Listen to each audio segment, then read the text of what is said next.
Good morning, everybody.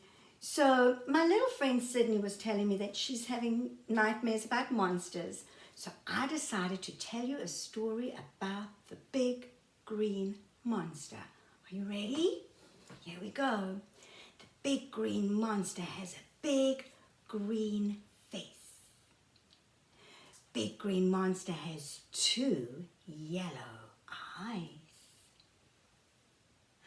Big green monster has a big, long, turquoise nose. Big green monster has 2 squiggly ears.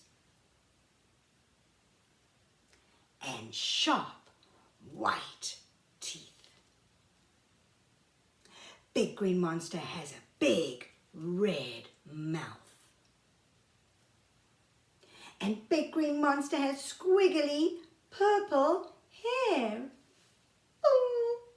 But you don't scare me, big green monster, so go away, squiggly ears. Go away, scraggly hair.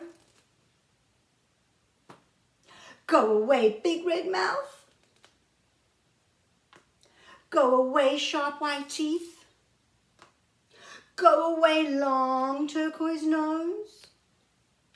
Go away, 2 big yellow eyes. And go away, big green face. And don't come back until I say so. The end. Good job. We love that. Okay, keep washing your hands and saying the ABCs. Stay safe, stay healthy. And I'll see and speak to you guys soon. I love you. I miss you. Bye, guys.